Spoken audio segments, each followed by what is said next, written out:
Hi everyone, welcome to JR tutorials. I am your friend Rahul Jaiswal. तो दोस्तों, कैसे हो आप सभी लोग? उम्मीद करता हूं आप सभी लोग अच्छे होंगे और आपकी स्टडीज भी बेहतरीन तरीके से चल रही होगी। है कि नहीं? चल रही है कि नहीं यार? चलो यार, फटाफट से कमेंट करके बताओ। तो जैसा कि आप जानते हैं, हमने आपके लिए रिवीजन लॉन्च कर दिया, यानी रिवीजन क्रैश कोर्स जो है हमारा, RCC हम इसको कहते हैं। तो ये हमने लॉन्च किया था और आप लोग के लिए जो सेकंड यूनिट टेस्ट और आने वाले फाइनल एग्जाम्स है उसकी तैयारी हम फिर से करानी शुरू हो गए। वैसे तो पूरा सिलेबस हमने पढ़ा रखा है, 6, 7, 8, 9, 10 हर एक स्टैंडर्ड के लिए हमारे इस चैनल JR ट्यूटोरियल्स के ऊपर आपको लेक्चर्स मिल जाएंगे। आप यूट्यूब पे डायरेक्ट सर्च कर रहे हो, जो भी चैप्टर पढ़ना है डायरेक्ट सर्च करो, आगे हमारे चैनल JR ट्यूटोरियल्स का नाम टाइप करो, आपको हमारे लेक्चर वीडियोस मिल जाएंगे। तो अच्छे से देखो, पढ़ाई करते रहो, बस इतना कहना चाहूंगा। और रिवीजन लेक्चर्स जो हम आपको बना के दे रहे हैं उसको भी देखो, रिवाइज करते रहो, ठीक है। साथ में सोशल मीडिया पे जुड़ जाओ हमसे। सोशल मीडिया का प्लेटफॉर्म ये हमारा इंस्टाग्राम है। अगर आपने अभी तक फॉलो नहीं किया और यूज करते हो इंस्टाग्राम पे तो फॉलो कर लो, लिंक डिस्क्रिप्शन में दिया है। और हमारे एप्लीकेशन को डाउनलोड करो, हमारे ऐप को भी बड़ा बनाना है और उसमें बहुत सारे कंटेंट हम लाएंगे आपके लिए। कुछ फ्री रहेंगे, कुछ पेड रहेंगे, आपको पढ़ने में मजा आएगा हमारे साथ। तो इस एप्लीकेशन को डाउनलोड कर लो प्ले स्टोर से जाके, ठीक है। लिंक दिया हुआ है डिस्क्रिप्शन में। चलिए, तो हमारा जो लेक्चर चल रहा था दोस्तों, जिसका नाम है chapter number 10 cell and cell organelle. आपको याद होगा कि इसके पहले वाले दिन में हमने इस चैप्टर की रिवीजन की शुरुआत की थी। जैसे मैंने बोला कि चैप्टर बड़ा है तो एक ही वीडियो के अंदर रिवीजन कराना इसको थोड़ा सा डिफिकल्ट टास्क है, तो हमने इसको 2 हिस्सों में किया। तो एक लेक्चर ऑलरेडी मैंने बना दिया है रिवीजन का। आज मेरा लेक्चर नंबर 2 है, जिसमें हम इस चैप्टर के बचे कुछ टॉपिक्स को फटाफट से रिवाइज कराएंगे और कंप्लीट करेंगे। तो 15-20 मिनट का वीडियो होगा, उसके अंदर सभी चीज आपको मैं कवर करा दूंगा। तो आप लोग इस वीडियो को ध्यान से देखना, ठीक है। तो क्विक बताता हूं कि आपने लास्ट टाइम क्या पढ़ा था। तो हमने पढ़ा था सेल्स क्या होता है, करेक्ट है? ये याद है कि नहीं? हमने आपको पढ़ाया था सेल्स क्या होता है। सेल्स कौन से टाइप के होते हैं? एक होता है प्लांट सेल होता है, दूसरा होता है एनिमल सेल। ये हमने आपको पढ़ाया था। तो ये था प्लांट सेल, जिसमें हमने आपको चीजें बताई थी कि क्या क्या होती है। न्यूक्लियस होता है, न्यूक्लियोलस होता है, सेल वॉल होता है, उसके अंदर प्लाज्मा मेम्ब्रेन होता है। एनिमल सेल में बताया था कि इसमें सेल वॉल नहीं होता, सिर्फ और सिर्फ प्लाज्मा मेम्ब्रेन होता है। न्यूक्लियस, न्यूक्लियोलस, हर एक चीज मैंने बताया था। तो आपने पिछला लेक्चर अगर रिवीजन वाला देखा होगा तो आपको अच्छे से समझा होगा। फिर हमने और भी बहुत सारी चीजें देखी थी। सेल वॉल के अलावा हमने देखा था कि कौन कौन से कंपोनेंट होते हैं। सेल वॉल होता है, सेल मेम्ब्रेन होता है, एंडोसाइट्स होते हैं, डिफ्यूजन, ऑस्मोसिस, ये क्या कैसे कोई भी सेल ट्रैवल करता है। फिर हमने टाइप्स ऑफ सॉल्यूशंस देखे थे, ये हमने देख लिया था। साइटोप्लाज्म क्या होता है वो हमने देख लिया था। लेकिन आज से हम देखने वाले, जैसे मैंने आपको बताया था कि हमने देखा था कि सेल ऑर्गेनल्स क्या होते हैं। तो सेल ऑर्गेनल्स जैसे हमारे शरीर के अंदर बहुत सारे ऑर्गन है, किडनी है, स्टमक है, इंटेस्टाइन है, हार्ट है, लंग्स है, वैसे ही इन सेल्स के अंदर भी अलग अलग ऑर्गन्स होते हैं जिसको सेल ऑर्गेनल्स कहते हैं, ठीक है। और ये बहुत सारे टाइप के होते हैं। तो हमने कुछ टाइप बताया था, जैसे न्यूक्लियस होता है, एंडोप्लाज्मिक रेटिकुलम होता है, Golgi body, lysosome, mitochondria, vacuole, ये सभी चीज को मैंने आपको बोला था कि हम लोग लेक्चर नंबर 2 में देखेंगे। तो आज लेक्चर नंबर 2 है, इसको हम लोग एक एक करके देखेंगे। तो सबसे पहले आ जाते हैं, पढ़ते हैं न्यूक्लियस क्या होता है। ध्यान देना, सबसे पहले हम लोग ये देखते हैं कि what do you mean by nucleus. अब देखो, ये न्यूक्लियस की जब भी हम लोग बात करते हैं तो आपको एक चीज माइंड में रखना है।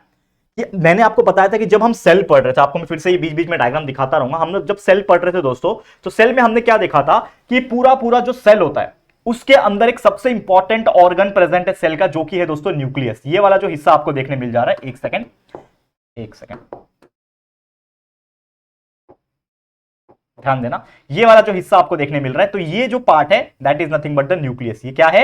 ये सेल के अंदर एक पार्ट है जिसको न्यूक्लियस बोलते हैं। तो न्यूक्लियस एग्जैक्टली क्या है? तो न्यूक्लियस की अगर मैं जब भी बात करूंगा तो न्यूक्लियस एक ऐसा ऑर्गन है जो पूरे के पूरे सेल के अंदर जो भी चीजें हैं ना उसको कंट्रोल करता है, ठीक है ना। जो भी चीजें हैं सेल का, उसको वो क्या करता है? कंट्रोल करता है। अब जैसे जो भी एक्टिविटीज हो रही है, जैसे आप एग्जांपल के तौर पे समझो कि हमारा शरीर है। अब हमारे शरीर को मैं जो भी बात कर रहा हूं, जो भी हाथ का मूवमेंट कर रहा हूं, पैर का मूवमेंट कर रहा हूं या फिर कुछ भी कर रहा हूं, ये हमारा ब्रेन कंट्रोल करता है, ये आप जानते हो। तो उसी प्रकार सेल के अंदर जो भी मेटाबॉलिक एक्टिविटीज हो रही है, चाहे वो फूड का अंदर आना हो यानी कार्बोहाइड्रेट, प्रोटीन, फैट्स के फॉर्म में, या फिर जो भी चीजें हो रही है, रिएक्शंस जो हो रहे हैं, ये कंट्रोल एंड रेगुलेट कौन करता है? हमारा न्यूक्लियस करता है। याद रहेगा न्यूक्लियस का काम क्या है। अब न्यूक्लियस का एक और काम है कि न्यूक्लियस के अंदर प्रेजेंट होता है क्रोमोसोम। एक सबसे इंपॉर्टेंट ऑर्गन है जिसका नाम है क्रोमोसोम। ऑर्गन नहीं बोल सकते आप, एक मटेरियल बोल सकते हो। तो ये जो न्यूक्लियस था, ठीक है, ये हमने देखा, ये जो न्यूक्लियस था, इस न्यूक्लियस के अंदर भी क्या प्रेजेंट है? क्रोमोसोम प्रेजेंट है। क्रोमोसोम क्या होता है? एक थ्रेड लाइक, एक धागे जैसा स्ट्रक्चर होता है। कहां गया हमारा वापस से न्यूक्लियस? क्रोमोसोम जो है ये एक धागे जैसा स्ट्रक्चर होता है, लगभग इस प्रकार का दिखता है। अगर मैं इसको बनाने की कोशिश करूं तो ये फूल जैसा, धागे जैसा स्ट्रक्चर होता है। इसको हम लोग बोलते हैं सिस्टर क्रोमैटिड्स, जो आप आगे जाके फ्यूचर स्टैंडर्ड में पढ़ोगे। अभी आप 8th स्टैंडर्ड में हो, लगभग 10th के बाद आप पढ़ोगे ये सब चीजें, लेकिन फिर भी बता रहा हूं क्रोमोसोम्स क्या होता है। तो क्रोमोसोम्स के अंदर होता है जीन्स। जैसे आपको पता है ना कि हमारे अंदर एक जीन होता है, हम लोग बोलते हैं ना कि डीएनए चेक करा ले जा, तो जीन्स होता है, जीन्स के अंदर ही डीएनए प्रेजेंट होता है, दैट इज डीऑक्सीराइबोन्यूक्लिक एसिड। तो genes is nothing but the genetic information जो हमारे पेरेंट्स से हमारे अंदर आती है। तो ये क्या करता है? It transfer the heredity characters जो भी हेरिडिटी इंफॉर्मेशन है, मान लो कि हम एक चीज बोलते हैं ना कि हमारे माँ बाप की वजह से हम आए, ठीक है ना, वो लोग का रिप्रोडक्शन हुआ, दोनों ने किया और उसके बाद हम जन्म लिए, ठीक है ना। अब हम हमारे अंदर उनकी बहुत सारी क्वालिटीज होती है। आपने देखा होगा किसी की शक्ल अपने फादर या फिर मदर से मैच होती है, किसी की नाक मैच होती है, किसी की आंखें मैच होती है, किसी की कुछ हेयर स्टाइल, किसी की हाइट, किसी का बॉडी स्ट्रक्चर। तो ये मैच क्यों होता है? बिकॉज उन्हीं के शरीर का जो भी जेनेटिक इंफॉर्मेशन था रिप्रोडक्शन की प्रोसेस के थ्रू वो हमारे अंदर आया है।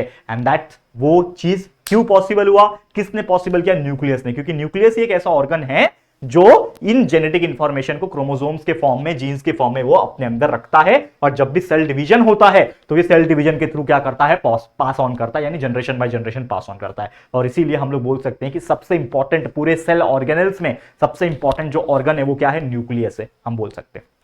ठीक है, क्लियर है? तो क्या होता है न्यूक्लियस, ये आपको समझ में आ गया। एक और ऑर्गन पढ़ना है हम लोग को जो कि है एंडोप्लाज्मिक रेटिकुलम। अब ये किधर था? अगर मैं बात करूं हमारे सेल की तो यहां पे ध्यान देना। तो यहां पे हमने बताया था, ठीक है ना, एक गोनी जैसा स्ट्रक्चर होता है और कुछ नहीं, ठीक है ना, एक गोनी जैसा चपटा स्ट्रक्चर होता है। यहां पे भी आपको देखने मिल जाता है एंडोप्लाज्मिक रेटिकुलम। कहां गया? इधर है, हाँ, ये वाला पार्ट देखो, ये पार्ट दिख रहा है आपको, ये गोनी जैसा स्ट्रक्चर है। सबका थोड़ा शेप अलग अलग हो जाएगा। ये प्लांट एनिमल सेल में थोड़ा सा शेप अलग है और ये हमारा प्लांट सेल में थोड़ा शेप अलग है। लेकिन एक्चुअल में एंडोप्लाज्मिक रेटिकुलम है क्या? इसको थोड़ा सा अगर मैं डिटेल में आपको बताने की कोशिश करूं, ये क्या है? एक ऐसा ऑर्गेनल है जो कंडक्ट करता है various substance inside the cell. उस सेल के अंदर, मतलब एंडोप्लाज्मिक रेटिकुलम क्या है? अपने सेल के अंदर बहुत सारी चीजों को वो क्या करता है? कंडक्ट करता है, लेके जाता है। एक पाइपलाइन जैसा स्ट्रक्चर है, इसी को हम लोग एंडोप्लाज्मिक रेटिकुलम बोलते हैं। और ये क्या होता है? ये न्यूक्लियस से कनेक्टेड रहता है अंदर की तरफ से और प्लाज्मा मेम्ब्रेन को कनेक्टेड रहता है बाहर की तरफ से। याद रखना। देखो अगर मैं बात करूं यहां पे, देखो, ठीक है, ये अगर मैं बात करूं एंडोप्लाज्मिक रेटिकुलम है, यहां पे एंडोप्लाज्मिक रेटिकुलम है, तो ये अंदर की तरफ से किससे कनेक्टेड है? यहां पे आप देखोगे तो न्यूक्लियस की तरफ से, और बाहर की तरफ से एनिमल सेल की बात हो रही है। यहां पे एनिमल सेल में ये जो एंडोप्लाज्मिक रेटिकुलम है, अंदर की तरफ से न्यूक्लियस को कनेक्टेड है और बाहर की तरफ से किसको कनेक्टेड है? ये वाले पार्ट को, जो कि क्या है? मेरा प्लाज्मा मेम्ब्रेन है ना। इसको क्या बोलते हैं हम लोग? प्लाज्मा मेम्ब्रेन बोलते हैं, सेल मेम्ब्रेन या फिर प्लाज्मा मेम्ब्रेन बोलते हैं ना। तो यहां पे इस तरीके से हम लोग बोल सकते हैं एंडोप्लाज्मिक रेटिकुलम क्या होता है। इसका मेन फंक्शन क्या है? ये एक फ्रेमवर्क तैयार करता है। It is a framework that support cell. Cell को वो सपोर्ट करता है, प्रोटीन्स को कंडक्शन करता है, क्योंकि उस एंडोप्लाज्मिक रेटिकुलम प्रेजेंट होता है ribosomes, and ribosomes is responsible for production of the proteins. तो प्रोटीन्स बनाने का जो जिम्मेदारी है वो राइबोसोम करता है। मतलब इन शॉर्ट क्या करता है? जो एंडोप्लाज्मिक रेटिकुलम है उसमें भी दो टाइप होता है, जो हम हायर स्टैंडर्ड में जाएंगे तो पढ़ेंगे। Smooth endoplasmic reticulum, rough endoplasmic reticulum, तो उसमें अलग अलग टाइप्स होते हैं। लेकिन आपके 8th स्टैंडर्ड के हिसाब से बहुत बेसिक पढ़ना है। तो एंडोप्लाज्मिक रेटिकुलम क्या करता है? प्रोटीन को भी कंडक्शन का काम करता है। और एक और सबसे इंपॉर्टेंट अच्छा काम करता है कि ये जो एंडोप्लाज्मिक रेटिकुलम है वो टॉक्सिन्स जो भी उस सेल्स के अंदर एंटर हो रहे हैं वो उसको फ्लश आउट करके बाहर निकाल देता है। जिससे हमारे अंदर किडनी का क्या काम करता है? किडनी हमारा काम क्या करता है? जो भी हम लिक्विड्स पीते हैं उसको फिल्ट्रेशन करता है, और जो चीज हम लोग खा रहे होते हैं वो लिवर हमारा करता है। तो लिवर और kidney is nothing but the filtration organ. ये बहुत जरूरी है हमारे लिए। तो सेम उसी प्रकार इसके अंदर क्या है? सेल्स के अंदर जो भी गंदगी, टॉक्सिन्स जो भी रिलीज होते हैं वो क्या होते हैं ना, उसके अंदर अगर आते हैं तो उसको वो फ्लश करके बाहर निकाल देता है शरीर के। तो ये फंक्शन है एंडोप्लाज्मिक रेटिकुलम का। समझ में आ गया? तो न्यूक्लियस क्या है, एंडोप्लाज्मिक रेटिकुलम क्या है, ये दो चीज आपको बहुत डिटेल में मैंने समझाने की कोशिश की है।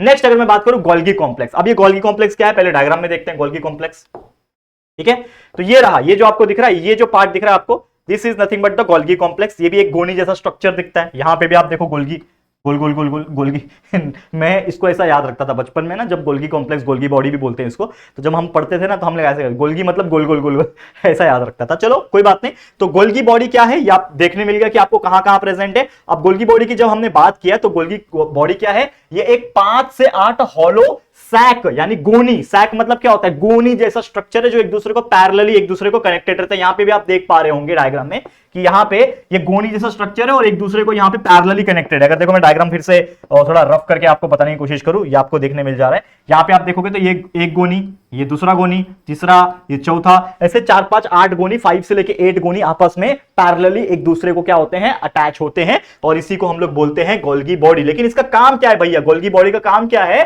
कि ये जो सैक होता है, पहली बात तो वो सैक को सिस्टर ने कहा जाता है, सिस्टर ने नाम है उसका।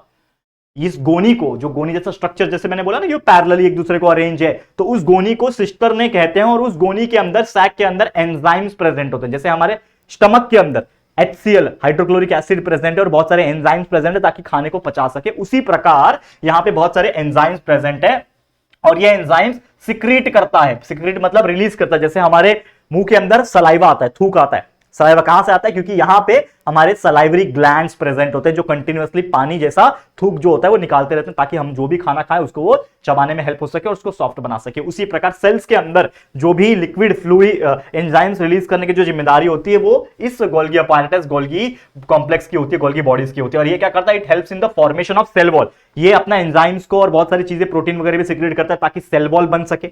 सेल वॉल के अंदर कुछ भी डैमेज हो रहा है तो सेल वॉल को रिपेयर कर सके। प्लाज्मा मेम्ब्रेन को हो गया और लाइसोसोम्स को वो बनाता है एक तरीके से फॉर्मेशन करने में, और साथ में ट्रांसपोर्ट करता है, सॉर्ट करता है और मॉडिफिकेशन करता है। कुछ भी चेंजेस करना है, कुछ खराब हो गया, कुछ डैमेज हो गया, उसको रिपेयर करने का काम करता है एंजाइम्स, म्यूकस, प्रोटीन और पिगमेंट्स, ये सभी चीज को। तो गोल्गी अपैरेटस भी बहुत ज्यादा इंपॉर्टेंट ऑर्गन है। इस तरीके से आप लोग इसको याद रख सकते हो। ठीक है, क्लियर। नेक्स्ट अगर मैं बात करूं लाइसोसोम्स, ये भी बहुत मजेदार चीज है। अब ये लाइसोसोम है क्या? लाइसोसोम क्या होता है मैं आपको बताता हूं कि ये जनरली क्या होता है ना, ये एक ऐसा सेल ऑर्गेनेल्स है जो बहुत सारे मेटाबॉलिक एक्टिविटीज करता है। लेकिन एक सबसे इंपॉर्टेंट चीज है, जैसे हमारे शरीर में बहुत सारे एक्टिविटीज होते हैं, सबको कंट्रोल कौन कर रहा है? ब्रेन। तो उसी प्रकार सेल के अंदर बहुत सारी एक्टिविटीज हो रही है, लेकिन जब एक्टिविटीज इतनी सारी हो रही होगी तो उसमें बहुत सारे वेस्ट प्रोडक्ट भी बन रहे होंगे। हमारे शरीर में हम खाना खाते हैं, जो भी बहुत सारी चीजें, तो हमारे शरीर में वेस्ट प्रोडक्ट निकलता है। एक तो हम लोग जो जाते हैं ना 1 नंबर एंड 2 नंबर, आप खुल के तो मैं बोल नहीं सकता, लेकिन फिर भी 1 नंबर आप जाते हो, ठीक है? जो लिक्विड बाहर निकलता है, जो पानी आपका बाहर निकलता है, वो आपका 1 नंबर जाते हो कि नहीं? 1 नंबर। और 2 नंबर जो जाते हैं वो आपका सॉलिड वेस्ट निकलता है बाहर, ठीक है? और दोनों का रास्ता अलग अलग है, ये आप जानते हो। सुबह सुबह जाते हो कि नहीं वॉशरूम? इतना तो आप समझ गए होंगे कि मैं किसकी बात कर रहा हूं, ठीक है? अब वही चीज है, जैसे हमारे शरीर में कुछ गंदगी बनती है, हम कुछ भी खाना खाते हैं, नहीं भी खाना खाएंगे तो भी कुछ बनती है। उसी प्रकार सेल्स के अंदर भी इतने सारे मेटाबॉलिक एक्टिविटीज हो रही है, प्रोसेस हो रहे हैं, तो उसमें भी कुछ ना कुछ गंदगी निकलेगी, यानी वेस्ट प्रोडक्ट बनेगी। तो वो जो वेस्ट प्रोडक्ट जो भी निकल रहा है, ये लाइसोसोम एक ऐसा ऑर्गन है जो उसको खा जाता है, डाइजेस्ट कर लेता है, ठीक है? मतलब सेल के बाहर निकाल सकता था, लेकिन वो एक ऐसा ऑर्गन है जो उसको डाइजेस्ट कर लेता है, खुद ही उसको खा के चपरचट कर लेता है, मतलब इन शॉर्ट, ठीक है? और वो डिस्ट्रॉय करता है वायरस और बैक्टीरिया, जो भी सेल्स के ऊपर बाहर से वायरस आ रहा है, बैक्टीरिया आ रहा है, अटैक कर रहा है सेल के ऊपर, तो उसको भी वहां पे वो डिस्ट्रॉय कर देता है। साथ ही में जब कोई सेल खुद ही बहुत ज्यादा पुराना हो गया, ओल्ड हो गया, और उसके अंदर बहुत सारे डैमेज होने लगे, तो ये क्या करता है? लाइसोसोम बर्स्ट हो जाता है। लाइसोसोम एक ऐसा ऑर्गन है जो आपस में बर्स्ट कर लेगा, और जब बर्स्ट करेगा तो उसके अंदर से क्या निकलेगा? एंजाइम्स निकलेगा। और जब एंजाइम्स निकलेगा तो वो एंजाइम्स क्या करेगा? अपने ही खुद के सेल्स को खा जाएगा, डाइजेस्ट कर लेगा। इसीलिए इसको सुसाइडल बैग कहा जाता है।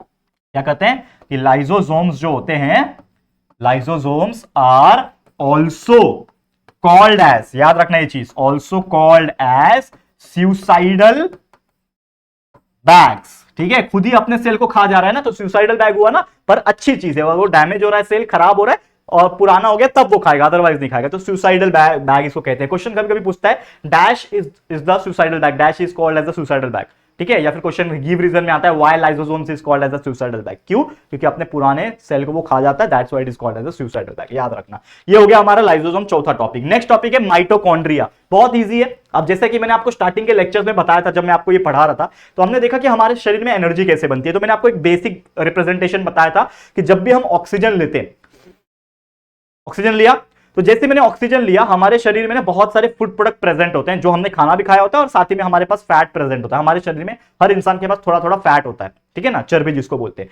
तो fat is also a source of energy. तो क्या होता है कि जब भी हम ऑक्सीजन ले रहे हैं, तो हमारे ऑक्सीजन लंग्स के थ्रू हमारे ब्लड में जाके मिक्स हो जाता है, खून में, और खून हमारा पूरे शरीर में घूमता है, और शरीर के अंदर पूरे सेल्स है। तो सेल के अंदर एक ऑर्गन होता है जिसको बोलते हैं माइटोकॉन्ड्रिया।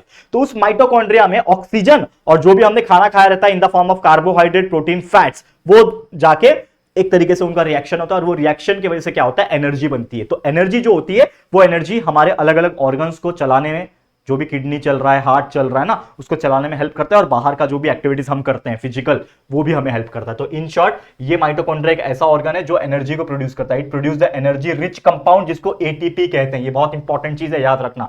एटीपी का फुल फॉर्म होता है एडिनोसाइन ट्राइफॉस्फेट। लिख के दे देता हूं, एडिनोसाइन ट्राइफॉस्फेट, याद रहेगा बच्चों, एडिनोसाइन ट्राइफॉस्फेट, एटीपी।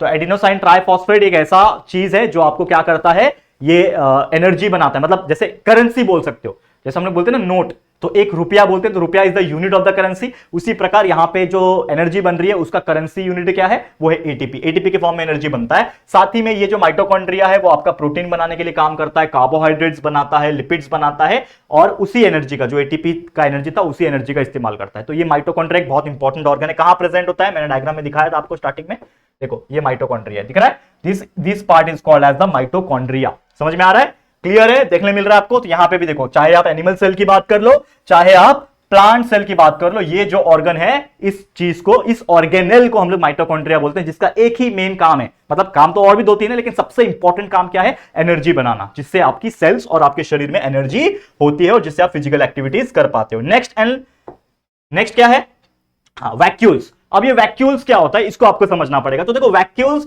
ये क्या है, nothing but the storage bag, ये एक स्टोरेज बैग जैसा काम करते हैं, और ये जनरली कोई ऐसा कंस्टिट्यूएंट है सेल के अंदर, चाहे वो सॉलिड के केस में हो या फिर लिक्विड हो, तो वो दोनों ही चीज को वो स्टोर करता है, जो भी सॉलिड लिक्विड कंटेंट होता है उसको स्टोर करता है। और मेनली क्या होता है, जो ऑस्मोटिक प्रेशर होता है ना, जो मैंने आपको फर्स्ट लेक्चर में पढ़ाया था, ठीक है ना, ऑस्मोसिस पढ़ाया था, डिफ्यूजन पढ़ाया था, तो ऑस्मोसिस का ऑस्मोटिक जो प्रेशर होता है उसको मेंटेन करने का काम करता है। और सबसे इंपॉर्टेंट चीज कि अगर वैक्यूल्स एनिमल सेल में प्रेजेंट है तो वो क्या करता है, वेस्ट प्रोडक्ट को स्टोर करने का काम करता है। जैसे हमारे शरीर में क्या, हमारे जो इंटेस्टाइन्स होते हैं, खासकर लार्ज इंटेस्टाइन, वो स्टोर करता है, वैसे ये जो सेल होता है, सेल के अंदर भी खुद का एक समझ लो इंटेस्टाइन है, समझ लो क्या है वो, वैक्यूल, जो कि एनिमल के केस में, एनिमल सेल के केस में वो अपना वेस्ट प्रोडक्ट को स्टोर करेगा। अगर वही प्लांट सेल होगा तो प्लांट सेल में वो सेल सैप कैरी करता है, जो कि एक लिक्विड होता है। आपने कभी ऐसा देखा है कि कोई प्लांट को अगर आप तोड़ते हो तो उसके अंदर से एक लिक्विड बाहर आता है, करेक्ट है, चिपचिपा होता है, that is nothing but the cell sap. वो क्या होता है, सेल सैप होता है। और वही सेल सैप क्या करता है,